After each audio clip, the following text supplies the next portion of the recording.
Salam sejahtera bagi kita semua.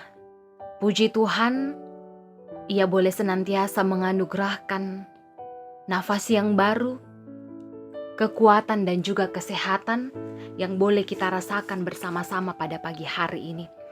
Dan pada saat ini, pada kesempatan ini kita boleh kembali berjumpa untuk membaca dan mendengarkan firman-Nya di dalam renungan harian pada Senin 6 Juni 2022. Mari bersama-sama kita berdoa. Allah Bapa dalam kerajaan sorga, kami bersyukur kepadamu untuk setiap karunia yang luar biasa, anugerah yang sungguh luar biasa Engkau nyatakan dalam kehidupan kami. Dan bersama-sama kami mau bersyukur, kami mau mendengarkan firman-Mu pada pagi hari ini. Sekiranya firman ini boleh senantiasa menopang kami untuk menjalani kehidupan ini.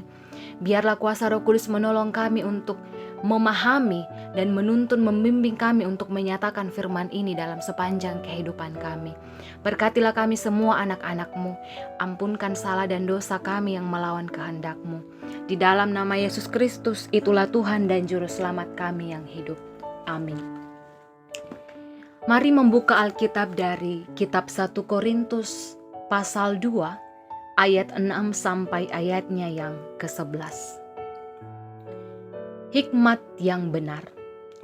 Sungguh pun demikian kami memberitakan hikmat di kalangan mereka yang telah matang, yaitu hikmat yang bukan dari dunia ini dan yang bukan dari penguasa-penguasa dunia ini, yaitu penguasa-penguasa yang akan ditiadakan. Tetapi yang kami beritakan ialah hikmat Allah yang tersembunyi dan rahasia yang sebelum dunia dijadikan telah disediakan Allah bagi kemuliaan kita. Tidak ada dari penguasa dunia ini yang mengenalnya, sebab kalau sekiranya mereka mengenalnya, mereka tidak menyalibkan Tuhan yang mulia. Tetapi seperti ada tertulis, apa yang tidak pernah dilihat oleh mata dan tidak pernah didengar oleh telinga, dan yang tidak pernah timbul di dalam hati manusia, semua yang disediakan Allah untuk mereka yang mengasihi Dia. Karena kepada kita Allah telah menyatakannya oleh Roh, sebab Roh menyelidiki segala sesuatu, bahkan hal-hal yang tersembunyi dalam diri Allah. Siapa gerangan di antara manusia yang tahu apa yang terdapat di dalam diri manusia selain roh manusia sendiri yang ada di dalam dia? Demikian pula lah tidak ada orang yang tahu apa yang terdapat di dalam diri Allah selain roh Allah. Amin. Bapak, Ibu, Saudara yang kekasih, tema perenungan kita pada pagi hari ini adalah hikmat Tuhan.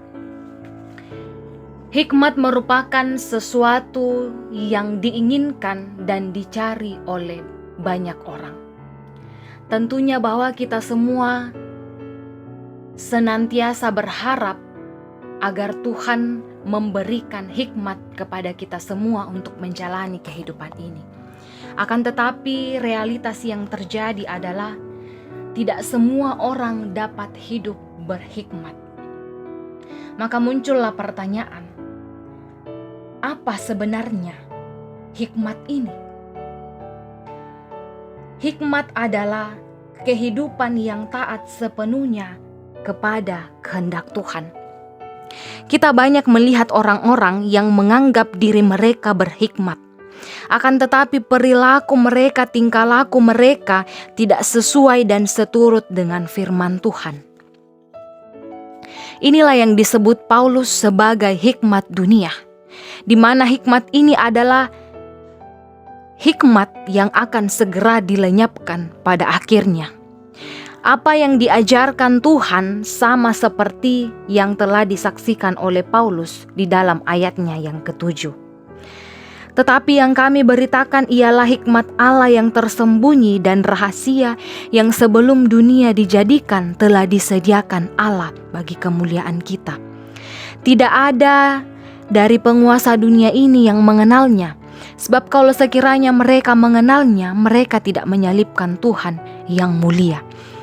Artinya Bapak, Ibu, Saudara yang kekasih, hikmat Tuhan mengakar dalam keselamatan lewat kematian Yesus Kristus di kayu salib. Itulah yang dimaksud Paulus dalam ayatnya yang ke-9.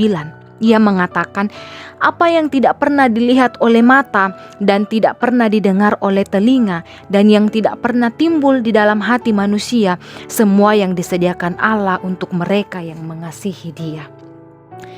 Apa yang tidak dapat dilihat dan didengar oleh manusia,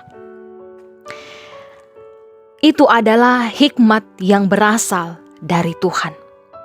Bapak Ibu Saudara yang kekasih, kasih Tuhan itu melampaui kasih manusia dan sudah sangat luar biasa Ia nyatakan lewat Yesus Kristus yang disalibkan untuk menebus dosa kita manusia. Kita berbahagia di dalam kepercayaan kita. Kasih seperti inilah yang harus kita nyatakan dalam kehidupan kita agar dapat menjadi teladan yang baik. Banyak bentuk kasih yang dapat dinyatakan oleh manusia, tetapi ternyata lama-kelamaan itu semua telah hilang. Lambat laun manusia sudah seringkali tidak menyatakan kasih dalam kehidupan. Contohnya seperti di dalam keluarga, masyarakat, jemaat. Itu semua diakibatkan oleh harta dan jabatan. Jadi Bapak Ibu Saudara yang kekasih, marilah bersama-sama kita menyatakan kasih yang telah Kristus nyatakan terlebih dahulu kepada kita semua umat manusia. Sehingga Bapak Ibu Saudara, kita dapat tetap hidup rukun dan damai dalam menjalani kehidupan kita. Biarlah senantiasa kita memohon meminta kepadanya agar Ia menganugerahkan hikmat kepada kita, agar boleh menjalani kehidupan ini dengan penuh damai sejahtera. Amin. Mari berdoa. Kami bersyukur Engkau boleh senantiasa memberikan kesempatan kepada kami untuk boleh membaca dan mendengarkan firman-Mu.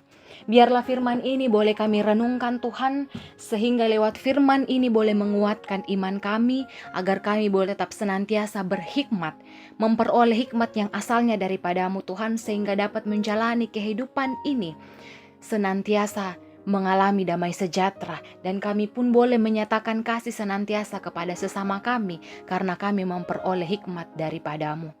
Berkati senantiasa jemaat Tuhan dimanapun mereka berada, di dalam masa tua mereka, pekerjaan mereka Tuhan. Engkau senantiasa memberikan kekuatan dan kesehatan, memberikan kebijaksanaan dan kekuatan kepada mereka untuk menyelesaikan tugas tanggung jawab mereka, pekerjaan mereka, dan senantiasa bersukacita di dalam masa tua mereka. Berkati ya Tuhan jemaat-Mu yang mengalami duka cita pada saat ini karena kehilangan orang-orang yang terkasih. Engkau yang menguatkan, Engkau yang menjadi penghibur bagi mereka. Engkau yang memberikan kekuatan dan kesabaran kepada jemaat-Mu yang mengalami kelemahan tubuh. Engkau berikan kesabaran agar mereka boleh menghadapi dan melewati sakit penyakit yang mereka jalani pada saat ini, dan atas kehendak-Mu mereka boleh memperoleh kesembuhan. Bersama-sama kami bersyukur ya Tuhan untuk jemaat-Mu yang mengalami pertambahan usia. Sekiranya di pertambahan usia ini mereka tetap senantiasa dapat hidup berhikmat dan bijaksana dalam menjalani kehidupan mereka. Untuk setiap berkat Tuhan dalam bentuk apapun itu Tuhan, Engkau senantiasa memberikan kekuatan kepada kami semua untuk dapat mengelola setiap berkat ini dengan hikmat dan kebijaksanaan yang asalnya daripada-Mu, agar kami boleh mengelolanya dengan baik dan kami boleh menjadi sumber berkat bagi sesama kami yang mengalami kekurangan Tuhan. Berkati setiap anak-anak-Mu di dalam pertumbuhan, pendidikan mereka dan juga masa muda mereka. Engkau senantiasa menolong mereka agar mereka boleh bertumbuh semakin takut akan Engkau dan senantiasa bertekun untuk menyelesaikan pendidikan mereka dan dapat menjalani masa muda sesuai dan seturut dengan kehendak-Mu Tuhan. Berkati bangsa dan negara kami, pemimpin-pemimpin kami, agar boleh senantiasa diberikan hikmat agar dapat memimpin kami dengan baik Tuhan, sehingga bangsa dan negara ini senantiasa memperoleh damai sejahtera. Seluruh kehidupan kami serahkan ke dalam tangan pengasihan-Mu Tuhan. Pergumulan kami, rencana hidup kami Tuhan, Engkau yang ikut campur tangan di dalamnya. Allah Bapa dalam kerajaan surga, ampuni segala dosa dan pelanggaran kami Tuhan. Berkati kehidupan kami sepanjang hari ini. Engkau yang senantiasa ada menyertai kami. Ampunkan segala dan dosa kami Tuhan, bukan kehendak kami yang terjadi. Di dalam nama Yesus Kristus, itulah Tuhan dan Juru Selamat kami. Amin.